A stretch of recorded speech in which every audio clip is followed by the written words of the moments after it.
Tonight, as the wildfire in Conception Bay North doubles, the Premier promises steep fines for anyone breaking provincial fire bans. It's fair to say the province is a tinderbox at the moment. Minister Haggie said it is nuts. The province is on fire. To have a provincial fire ban in place, and the day the ban is in place to have bonfires here in the city, I'm so disappointed and frustrated and angry.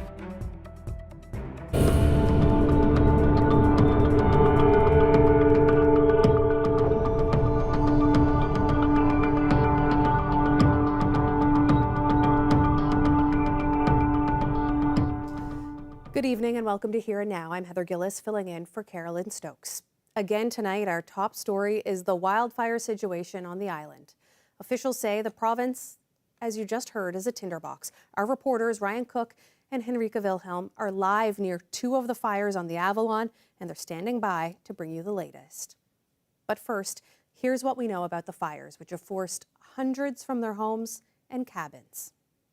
The fire near Kingston and Conception Bay North has nearly doubled in size in the past day. It's now more than 1,400 hectares. The communities of Kingston, Perry's Cove, Western Bay, and Small Point, Adams Cove, Blackhead, Broad Cove are still evacuated. In Holyrood, there was marginal fire growth overnight. That fire is still just over 20 hectares. People in sections of Holyrood and Conception Bay South are still out of their homes. And then there's a third fire continuing to burn about 20 kilometers from Grand Falls, Windsor, just off the Bay d'Espoir Highway. Cabins in Martin Lake, Great Rattling Brook, and Rushy Brook are all under an evacuation order. At this point, officials don't believe any cabins there have burned. Meanwhile, the Premier says firefighters in the St. John's area responded to 3 bonfires last night. John Hogan says there will be consequences for anyone breaking the province-wide fire ban. He says all options are on the table, and they're even considering banning ATVs in the woods. He says fines for breaking the fire ban are too low, and he's vowing to hike them, likely in line with $25,000 fines in Nova Scotia. So Minister Haggie said it is nuts. The province is on fire, and we only have so many assets to go around. And to have a provincial fire ban in place, and the day the ban is in place to have bonfires here in the city, I'm so disappointed and frustrated and angry. Nobody wants to be responsible for burning down communities. So please, just think about the consequences of your actions if you're thinking about having a bonfire. We also have looked at our legislation and our regulations regarding fines in the event that someone does violate a fire ban, and in my opinion, those fines are way too low. They can be as low as $75 for a fine. So we will be immediately looking at increasing the amounts to serious numbers. While the largest of the 3 fires is still burning near Kingston and Conception Bay North, Ryan Cook has been following that fire, and he's joining us from Victoria tonight. Ryan, what's the latest? Well, Heather, it's news that nobody wanted today. The fire has doubled in size, now consuming more than 1,400 hectares. We know that homes have been lost, but we still don't know how many. However, we met someone today who knows that his home is one of them. Today I just saw, we were able to log on to our Ring camera, and I saw just a little excerpt of my property on fire, and I'll admit I was gutted, gobsmacked. It just literally took the wind out of me. We had a chance to get out on the water today, where we saw firsthand the efforts to contain that southern edge of the fire near Perry's Cove. 2 water bombers doing continuous drops, another plane circling overhead. On the ground, 11 volunteer fire departments are working tirelessly to stop the flames from reaching even more communities, and their efforts have not gone unnoticed. I'm so grateful for the fire brigades that have joined. It shows the strength. It really shows the strength and character of this community. I just want to thank them.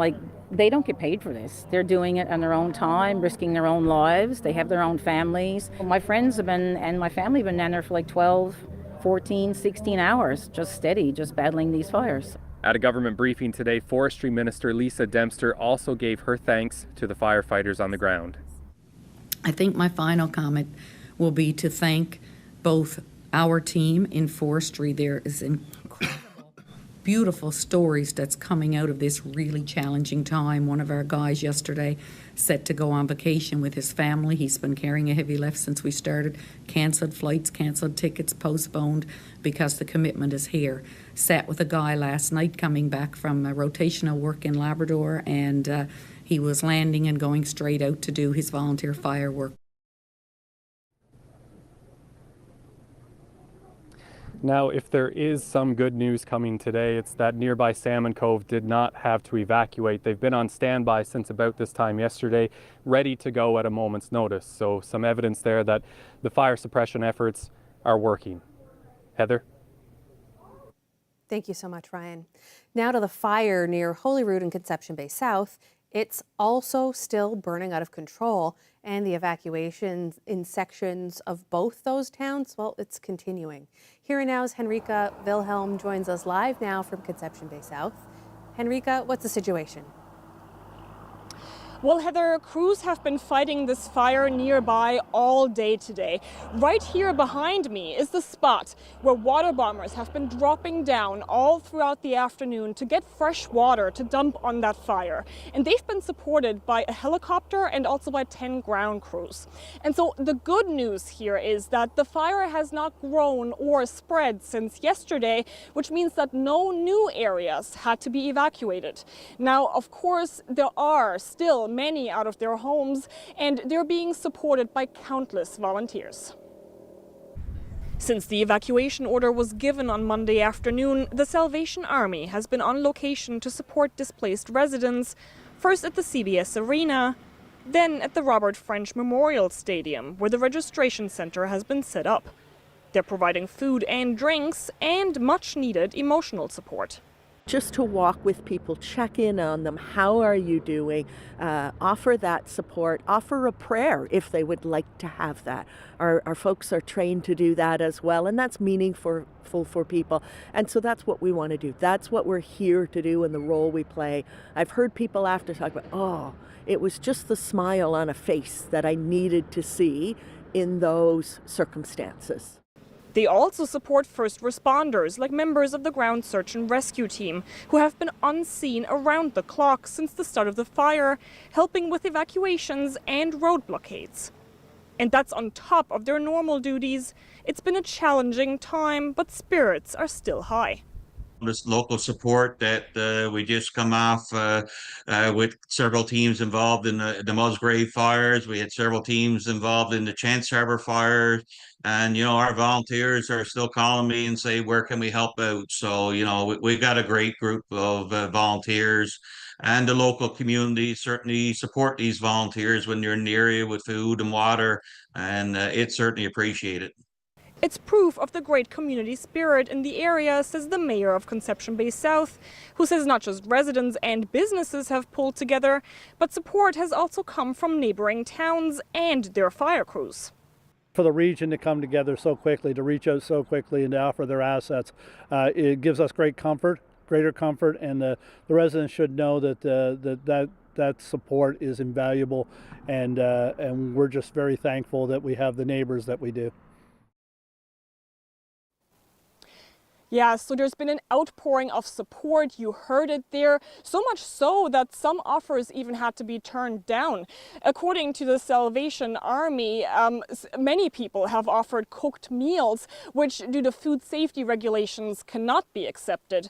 So they encourage anyone wanting to help to donate either prepackaged food or money. Heather? Okay, thanks for the advice, Henrika. In central Newfoundland, an evacuation order for cabin owners at Martin Lake, Great Rattling Brook, has expanded to Rushy Pond. People in the area must leave immediately. The cabins are located off Route 360, known as the Bay d'Espoir Highway. The province says that highway is now open, but it may close later today or tomorrow. A water bomber, 3 helicopters, and ground crews have been tackling that fire today. They've set up sprinklers to protect cabins. The fire started yesterday and is still considered out of control. It's estimated now to be about 210 hectares in size.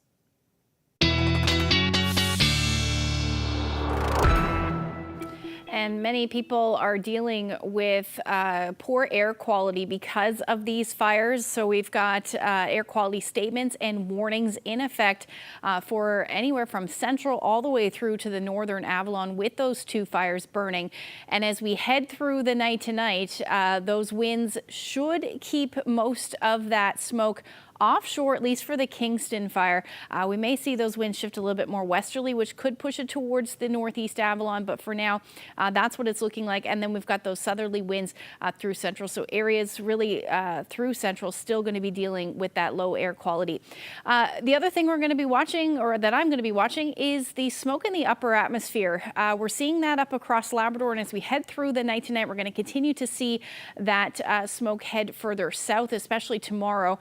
So even though the sun will be shining, those skies will be hazy right across the board for the island portion of the province. And then just wanted to quickly show you the winds for at least the forecast for the Avalon. Really through central, we'll see similar winds, but overall winds will be variable and gusting upwards about 30 kilometers per hour as we head into the day tomorrow. We're looking at those winds again, east, southeast, and even southwest. So variable winds expected through the day as well. And the other thing is the relative humidity. Low relative humidity for now, still dealing with about 33% in St. John's. But as we look ahead, we are going to see a little bit of humidity move in. That is good news. But it'll stick around at least till Sunday. I'll break down the long-range forecast coming up a little later. Thanks, Ashley. With multiple communities evacuated due to fire right now, one expert says preparation is key. David Day is the manager of emergency preparedness with the City of St. John's. Here are his tips to get prepared if a wildfire approaches. First one is, what do you do before you leave? And in the case of wildland fire, and if you live in an area where you're close to wooded areas, you got to prep your home.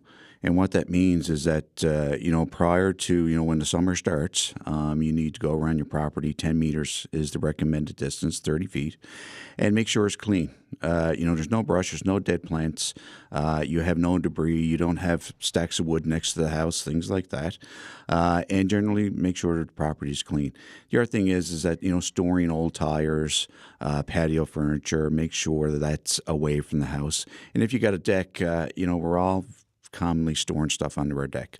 But guess what? That's dry material, and if an ember gets down in between, it's combustible. The next thing is make a plan with your family. Have a plan with your family that if we can't get home, where's our meeting point? How are we going to communicate? Are we going to go to Aunt such and such? Are we going to go to the mall? Where are we going to go? And how are we going to communicate with each other? So it's important to have that plan.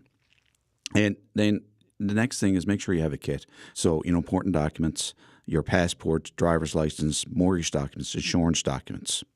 Anything that you deem is necessary that you need to have on your person. In that also prescription medicine. When the fire actually starts in your community, that's when you need to sort of up your game a bit. Is my vehicle ready to go? Do I have a full tank of gas? I have this thing that I can never let my vehicle go below half tank. Pre-pack your car, put your emergency kit in, a change of clothes, so that if that call comes, you're ready to go. The other thing is stay informed. So that's sort of situational awareness, whether it be radio, news online, watching the evening news, social media. For the crews fighting fires, it's been a dangerous few days on the job. The head of the province's Fire Services Association says firefighters in Adams Cove had to cut their hoses to get away from danger this week. He says firefighters put themselves directly in harm's way. What those guys go through each and every day that they're on those calls is, well, you can imagine stepping into, I'll compare it to stepping into hell. And that's what it is. It's dangerous. It's hot. There's no, relief from the heat. Absolutely epic views, but you can't help but notice all of the dead trees in Gros Morne National Park. It's all because of a spruce budworm outbreak. I'm Colleen Connors, and I'll explain why it's so bad in this part of the province.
Welcome back. The RCMP have arrested a man for uttering threats during the Kingston wildfire evacuation. Police say the 62-year-old threatened to harm first responders during the evacuation Monday evening. The Blackhead resident was arrested and held overnight at the Harbour Grace RCMP detachment. He's expected in court in October. Police say during an evacuation, it's their job to ensure everyone is safe. Well, spruce budworm and an infestation is drastically changing the forest in Gros Morne National Park. There are dead or damaged trees everywhere. One mayor is concerned about how it looks and the fire risk, but scientists say the park and its future is bright and green. Here and Now's Colleen Connors breaks it down.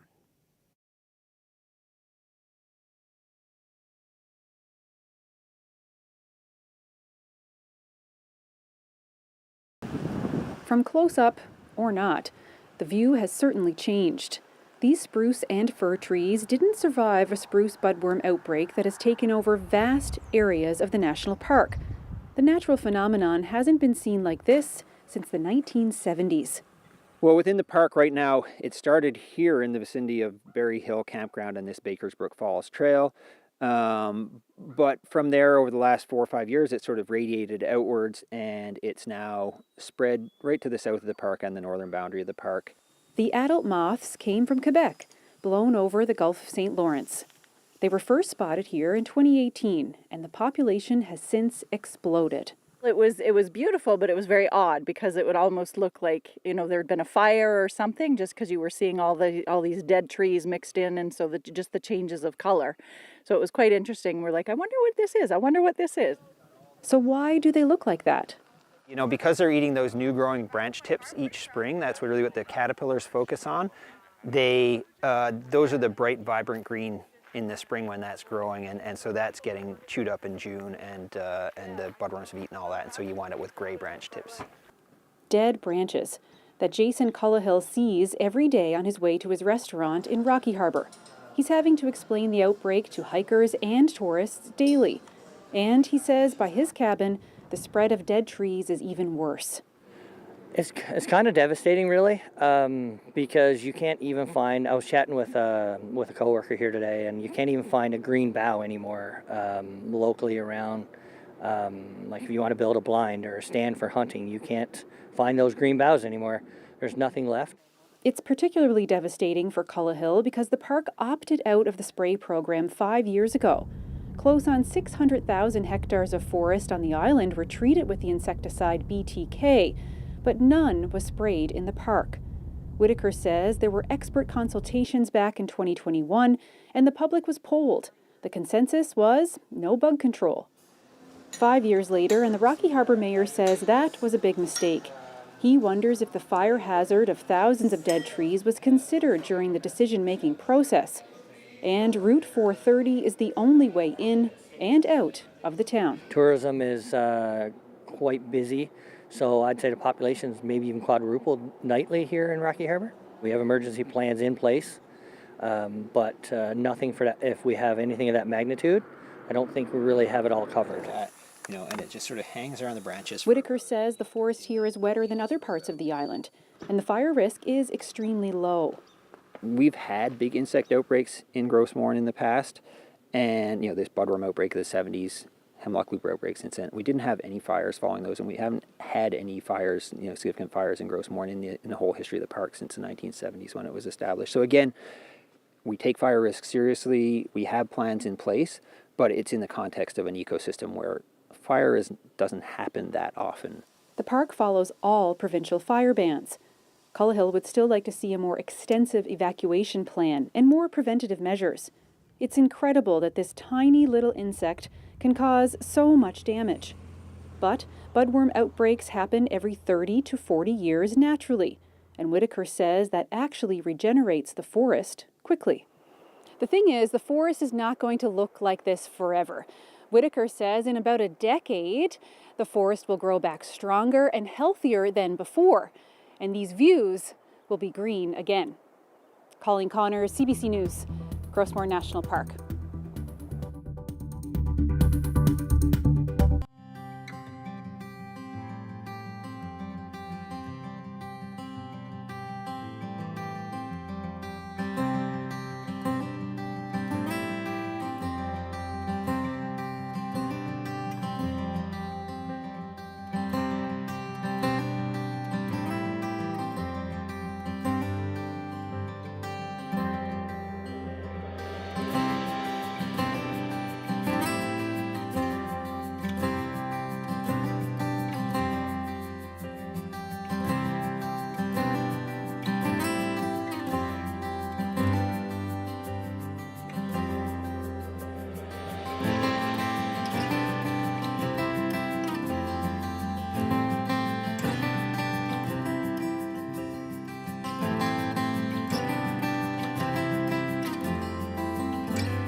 Welcome back to Here and Now. Ashley's here with your weather, and I see something lovely behind you. What can you tell us?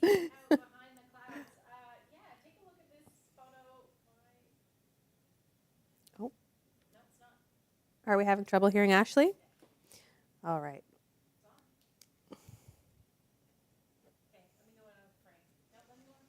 We're going to move on and let Ashley fix her mic there, and we'll be right back to the weather, but we're going to move on now. Police in Twillingate are investigating a structure fire that closed the highway in and out of the community last night. The RCMP say the building on Route 340 was not occupied.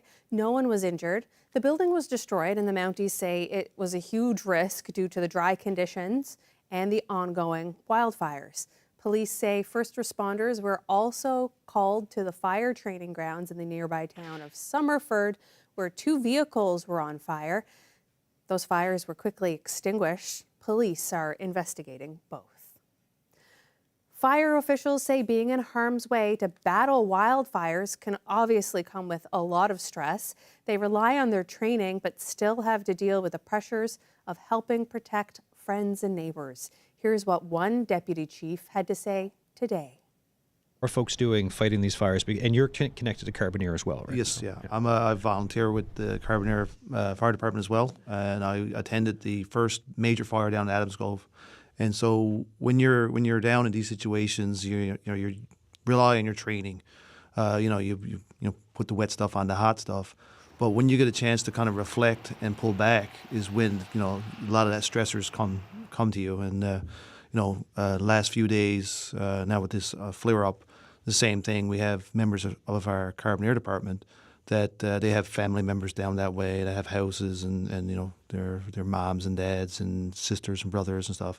And so they are, fighting a fire in a different community, but heavily related to it. So it is very stressful. You can see it on the face of the crews that are down there. I mean, I think there's 8 or 9 different departments involved at any given time, and it's nice to see the communities come together in times like this.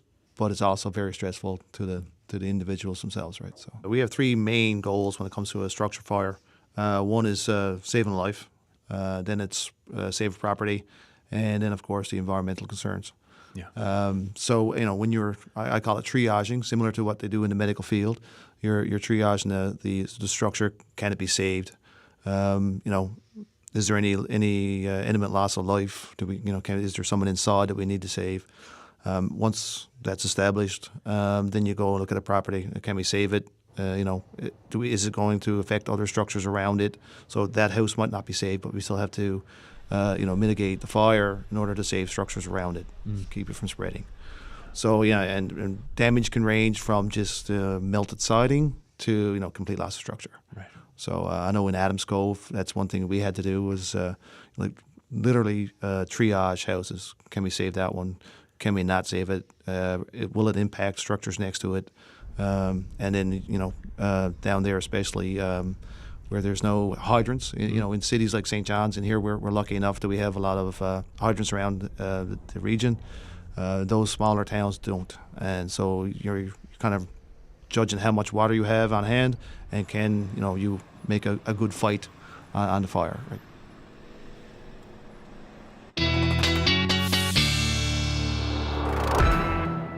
Well, Ashley's back, and hopefully we have the gremlins out of our system now, and it sounds like we do. And as I was saying, Ashley, there's something lovely behind you. What is it? Yeah, so earlier this afternoon, I had this picture shared with me. Holly shared this photo and thought that it was a great photo.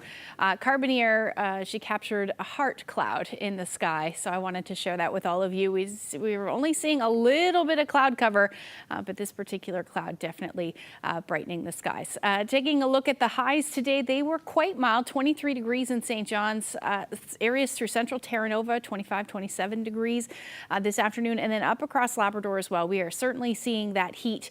26 degrees in Happy Valley Goose Bay this afternoon. Taking a look at the satellite and radar, we are seeing some cloud cover up across the Big Land, a little bit of afternoon cloud cover across the island. But that is it as we continue to sit under this ridge of high pressure.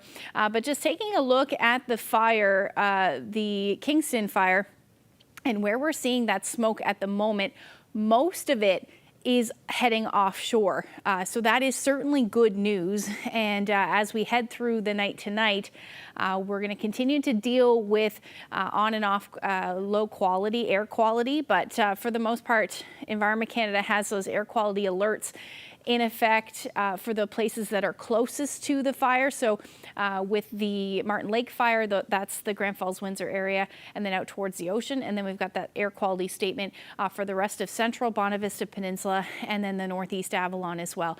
So depending on the way the winds are blowing, your air quality could be affected. The other thing to note is that Environment Canada now has a heat warning in place for the Upper Lake Melville area and Eagle River. I anticipate that as we head through the weekend, more areas across the province will see these heat warnings because this isn't going away anytime soon. And the reason for that is a ridge of high pressure. And as that continues to move closer, it's going to bring that heat with it. This is essentially a heat dome where the air gets trapped. You get that sinking air and leads to warming. And this is also helping, in a bad way really, trap the smoke from the fires in western portions of Canada. So we'll be dealing with that as we head through the day tomorrow. But pretty much expect this heat to continue right through next week. Taking a look at the winds, just a closer look at the winds as we head through the overnight so we can kind of map out what's going to happen with that smoke. We're going to be dealing with southerly winds for the most part overnight tonight for the Avalon, and they'll be gusting somewhere between 20 to as much as 30 kilometers per hour. Through central, relatively lighter winds, but either southerly or even westerly winds around where the fire is. And then as we head into tomorrow, again, generally looking at those southwesterly winds for the Avalon and westerly winds through areas of central. And they'll again be gusting somewhere between 20 to as much as 30 or even 40 kilometers per hour. And we'll see that continue really through Thursday. Now taking a look at the forecast for tomorrow, although most of us will be seeing sunny skies, a few clouds in the atmosphere as well through, or in the skies rather, through parts of central. There's the smoke. That upper level smoke will lead to hazy skies tomorrow afternoon. It may temper with the temperatures, so they may be a degree or two colder than what we're expecting, but overall we will be seeing that smoke in the sky for most of the island and the western portions or the coastal areas of Labrador as well. Now, as far as temperatures go for tonight, overall we're looking at a little cool on the west coast, single digits. Otherwise, into the 10 to 13 or even 15 degree range across the island. For Labrador towards the coast, 16 to 17 or even 20 degrees. So certainly seeing that warmth overnight, hence those warnings. Tomorrow, up mid to upper 20s. And then for Labrador, that 30 degree mark for Happy Valley Goose Bay. Long range forecast shows many more temperatures in the 30s, and I'll break that down for you coming up a little later. As we know, the situation with wildfires can change quickly. The province's Forest Fire Duty Officer, Jeff Motti, is keeping a keen eye to at least 3 fires burning in this province, and he's joining us now. So, Jeff, take us through the latest on the fires on the Avalon. Okay, so there's 2 fires on the Avalon right now that we've been really working hard against today, and that's the one in CBN or Kingston. That fire size is 1,432 hectares. We've got 15 personnel dedicated to that fire, and they've been working the southern edge of that fire. So on that fire, as well as the other fire in CBS and Holyrood, there's shared resources in terms of aviation assets. So we got 4 helicopters, we got 3 water bombers, we've got a bird dog, and of course, those resources have been working hard in the air to not only, suppress the fire, but support our crews when they need to bucket and stuff like that. So the fire near Holyrood or CBS is 22 hectares in size. I expect a marginal growth on that just to do to better mapping more so than anything else. And in addition to those two fires, we had just recently got a report of a fire on the Avalon as well, and in the Samnare Line area. And that one there is a fire that's in the Island Pond area. It was actually on an island, in an island near Island Pond. So we had to divert crews from the other two fires to action that one and put out the fire on the island. So crews haven't officially declared that out yet, but they were busy actioning that over the last little while. So the helicopter resources and crews have been re-diverted back to the other two fires. It almost feels like you're playing whack-a-mole with all of these fires, with fires popping up all over the province. We also have fires in central Newfoundland, the Bay d'Espoir fire. What can you tell us about that one? So the Martin Lake or the Bay d'Espoir fire, that one's grown in size today. It's 210 hectares. We started the day with the water bomber mission where we really focused on the northern edge of that fire, the one that was closest to the communities.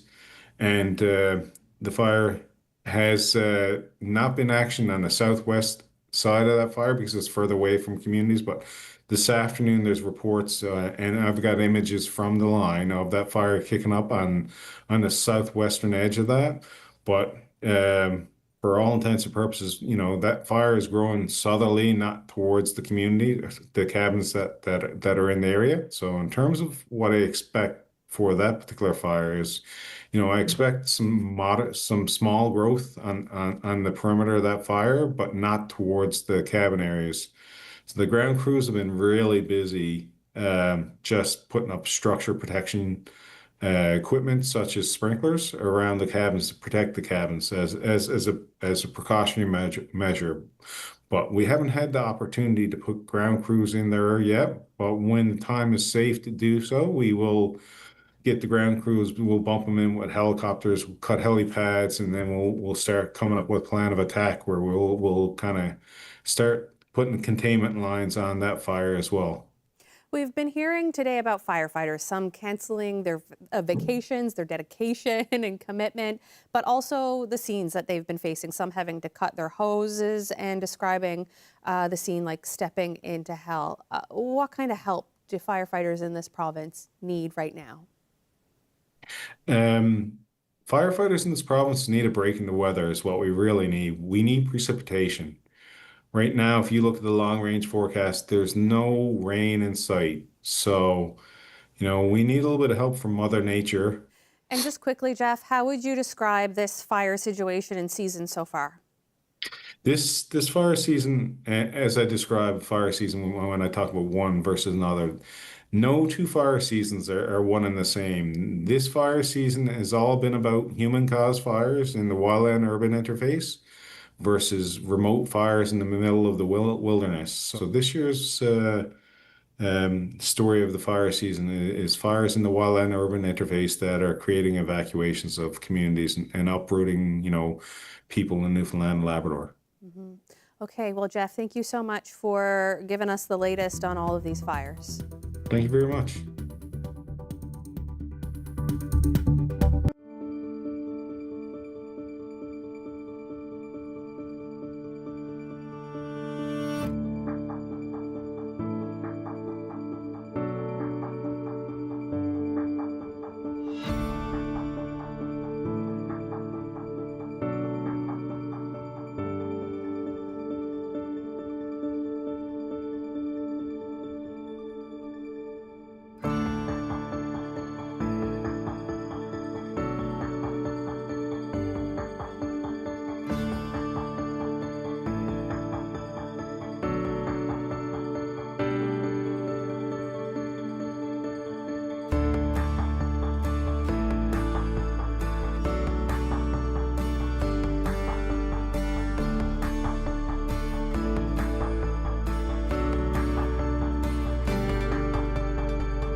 Welcome back. Maxim Volkov isn't officially a Canada Games coach, but his influence will certainly be felt. The 19-year-old started his own wrestling team in Mount Pearl, and he's training 4 wrestlers headed to the Canada Games.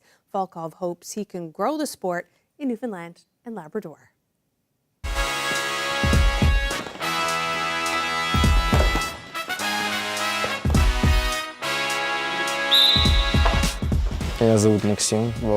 My name is Maxim Volkov. I'm 19 years old. I am the coach and creator of the wrestling club Nightwolves. I started training when I was 4 years old, and all my life I've been practicing. I won the championships of Ukraine a few times. I won international competitions. In Ukraine, I achieved the title Master of Sports.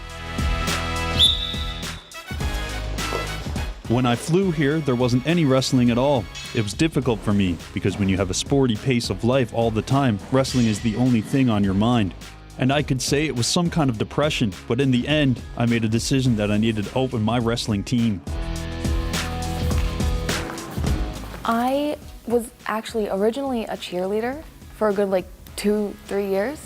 I decided to come try it out, and I found out it was such a good sport, and it's so much better than cheer, and it gives me so much confidence and everything.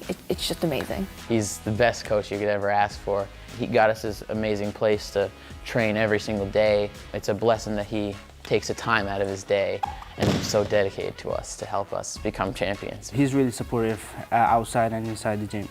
Since him opening this wrestling, Nightwolves Wrestling in Newfoundland, I mean, we are in national level. Newfoundland wrestling haven't been in national level, but we can make it. 1, 2, 3, go!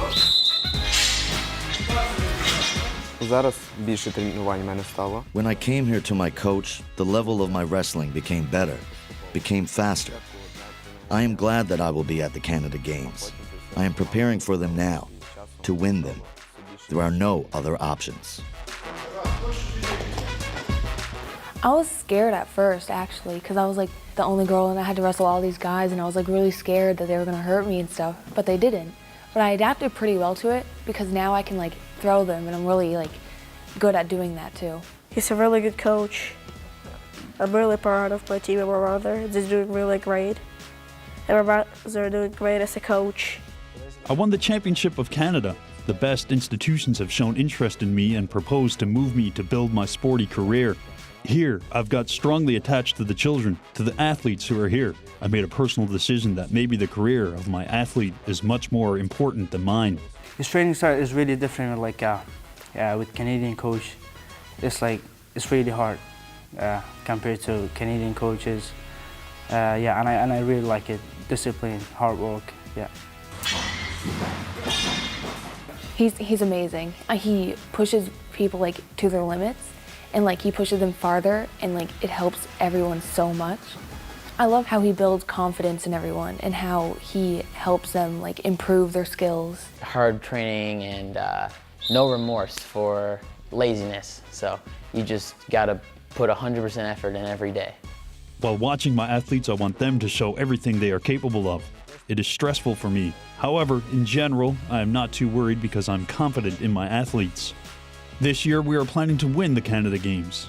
I see how hard my athletes work, and in my opinion, we create a future generation of wrestlers who will represent Newfoundland on the national level.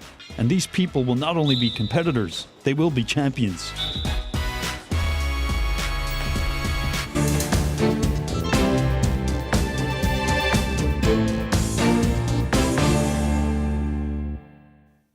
Israeli Prime Minister Benjamin Netanyahu's government is expected to approve a plan Thursday for a full military takeover of Gaza. The United Nations calls Netanyahu's plan deeply alarming. It says such a move would put both Palestinians and the hostages still held by Hamas in further danger. Israeli media is reporting opposition from within the military to Netanyahu's plan, and hundreds of former security officials are warning against it. Israel has been facing mounting international pressure to end its nearly 2-year war in Gaza, where experts say a famine is unfolding. In domestic news, more than 10,000 Air Canada flight attendants could be on strike later this month.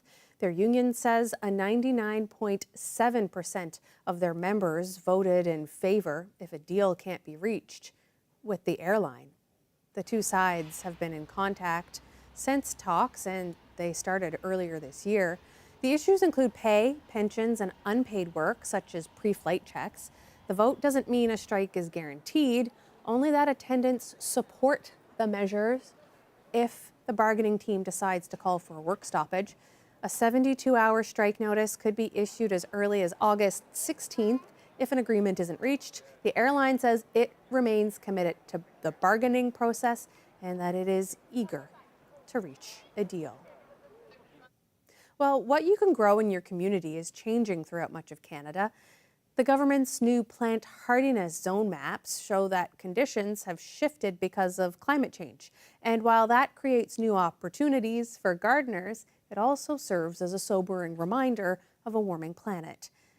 Here's more. These here will bite you. These are cold hardy blue Americanas. Dan Rashad's nursery shows what an adventurous gardener could achieve in southern Ontario. Oftentimes we interpret growing palms in Canada as a myth. Like it's really a myth that you can't grow palms in cold climate. But you can. Depending on the species of plant, you could do whatever you want. Now, scientific research shows the country is actually getting more suitable for new types of plants as the climate warms. A new update to Canada's plant hardiness zones, the first since 2014, shows growing conditions have changed throughout the country. In BC, the purple shows regions where citrus trees can grow, and southern Ontario zones appearing that can support some palm species. While there are opportunities for people to try new plants in Canada, these plant hardiness zones are also a worrying reminder that the planet is getting hotter. I think it certainly is a climate change indicator. I think it's interesting that with 7 different variables, all with varying levels of sort of climate change signal embedded in them, that out of that mass, we still see a very clear climate change signal. The hardiness map accounts for year-round conditions, including temperature and precipitation, as well as soil conditions and wind speeds. But the shifting zones are primarily driven by warming temperatures. Right after Labor Day, we will harvest the seed. That brings opportunities for ambitious gardeners like Rashad, but also challenges. It's fun to look at the fun side of climate change and say, hey, maybe I can grow some new species around my place. But yeah, we don't want to forget the fact that there's all kinds of other negative implications around climate change. Along with the map, the government has also released species-specific models with more granular information on particular plants and crops that will guide Canadian growers as they plan their fields and gardens in a changing climate. Inayat Singh, CBC News, Niagara-on-the-Lake.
Welcome back to Here and Now. Ashley is here with another look at your weather forecast, and the hot, dry weather again is just going to keep going. Yeah, and it's just going to get more hot, in fact, as we head towards the weekend as this ridge of high pressure moves in. So the heat warnings that are in place now, expect more of them. Let's take a look at what's going on for the province. Nothing as far as the cloud cover goes. You may see a bit of cloud cover on Friday in the north coast, but other than that, you can clearly see that ridge of high pressure and the lack of cloud cover with it. Now on the outskirts of this, we've got another area of low pressure and a couple of fronts that are going to move through, and that is going to bring those showers. But for now, we will be seeing those temperatures on Friday in the upper 20s, even low 30s through parts of central, and again, the upper Lake Melville area You're going to see that as well.